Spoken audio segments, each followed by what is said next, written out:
Après les États-Unis, direction à présent l'Asie pour revivre la catastrophe qui prend la 8e place du classement. Elle a frappé en 2013 l'État d'Uttarakhand, situé dans le nord du pays et traversé par la chaîne de l'Himalaya. La zone est souvent la proie des pluies diluviennes, liées à un phénomène climatique bien connu qui touche le pays tous les ans entre juin et septembre, la mousson.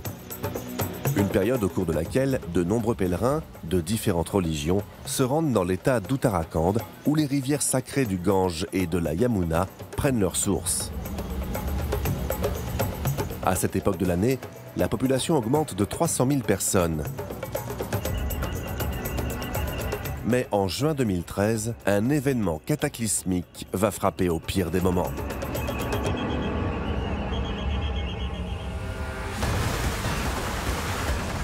Des trompes d'eau s'abattent d'un seul coup sur la région.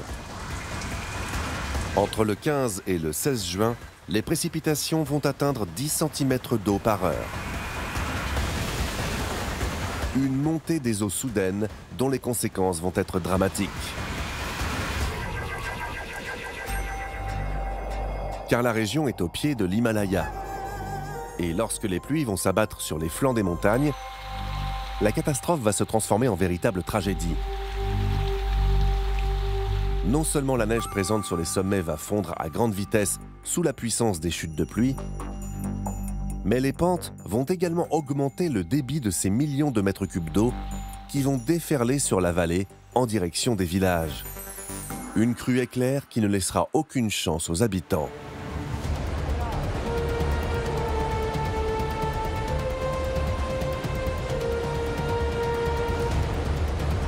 Le niveau de pluie a augmenté de 375% par rapport à la normale. Pire, à l'époque, plusieurs barrages hydroélectriques sont en construction dans le secteur. D'énormes blocs de roches extraits des chantiers de construction et abandonnés sur les flancs des montagnes sont emportés par les flots. Ils se transforment en véritables missiles qui vont percuter les habitations situées dans la vallée. Tout ce qui se trouve sur le passage des torrents de débris qui se déversent depuis les sommets est détruit. Les arbres sont déracinés, les maisons emportées, les routes, les ponts et les voies ferrées ensevelies.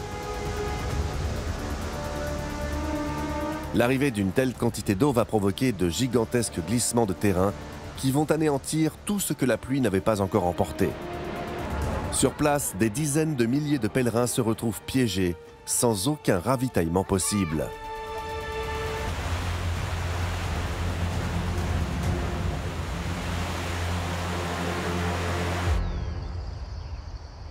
Le bilan fera état de 6000 morts et des milliers de sans-abri.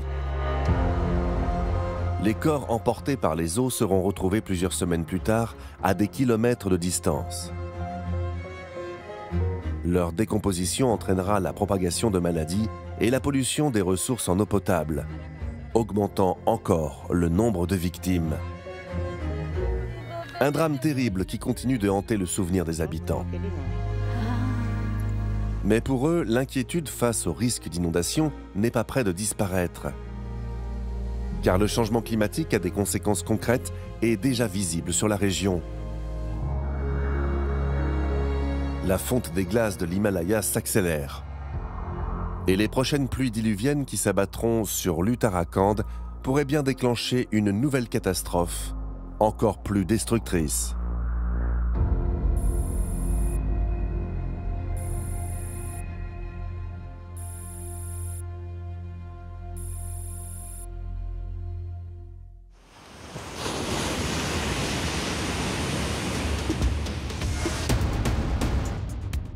Après l'Inde, direction l'Italie pour découvrir l'un des événements les plus dramatiques du XXe siècle en Europe. Il a eu lieu en 1963 dans l'ancienne province de Pordenone, située dans le nord-est du pays. C'est ici qu'a été construit un gigantesque barrage baptisé le barrage du Vajont. Une infrastructure colossale construite entre deux montagnes escarpées pour bloquer le cours d'une rivière qui serpentait au milieu des parois et créer une nouvelle retenue d'eau en amont du barrage. Construit entre 1956 et 1960 au pied du mont Toc, L'ouvrage surplombe une vallée où se trouvait le village de Longarone et ses 4000 habitants. À l'époque, avec ses 266 mètres de hauteur, Vaillant est le plus haut barrage du monde. Et il fait la fierté de tout un pays. Sauf que ce que les concepteurs avaient mal anticipé, c'est que les deux flancs des montagnes sur lesquels il repose n'étaient absolument pas stables. Le 9 octobre 1963 à 22h39 précise, alors que les habitants de la vallée en contrebas s'apprêtent à se coucher, un gigantesque glissement de terrain se déclenche sur le flanc de la montagne. 260 millions de mètres cubes se déversent d'un seul coup dans le réservoir. L'équivalent de plus d'un demi-milliard de tonnes de roches qui déferlent sur une pente de 140 mètres de long à une vitesse colossale. Un effondrement soudain qui déclenche une vague de près de 150 mètres de hauteur, plus haute que la Statue de la Liberté ou la pyramide de Khéops. Une vague géante, semblable à un tsunami qui va passer par-dessus le barrage et s'abattre sur la vallée, détruisant tout sur son passage.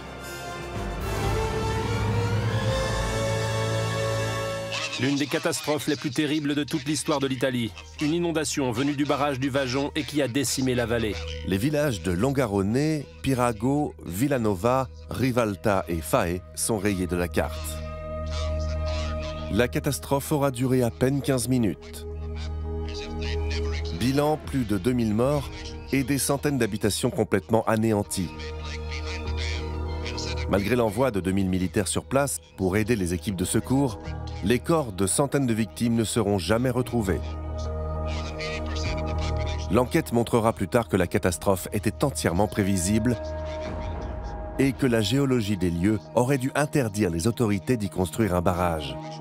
À cet endroit, les flancs des montagnes s'étaient constitués suite à des glissements de terrain successifs au cours de millénaires. Et entre chaque couche de roche se trouve une couche d'argile meuble d'à peine 10 cm d'épaisseur. La présence du barrage et de ce nouveau réservoir a peu à peu saturé d'eau les flancs des montagnes, fragilisant le sol de façon inéluctable. À partir de ce moment-là, la question n'était pas de savoir si le terrain allait ou non s'effondrer, mais quand.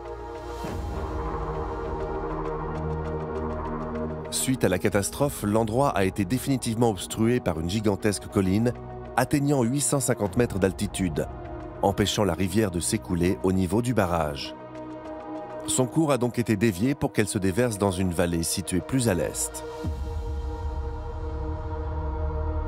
Depuis, la ville de Longarone a été entièrement reconstruite. Quant au barrage du Vaillant, il trône toujours entre les deux parois de la montagne et a été transformé en lieu de mémoire, en souvenir de ceux qui ont perdu la vie ce jour d'octobre 1963.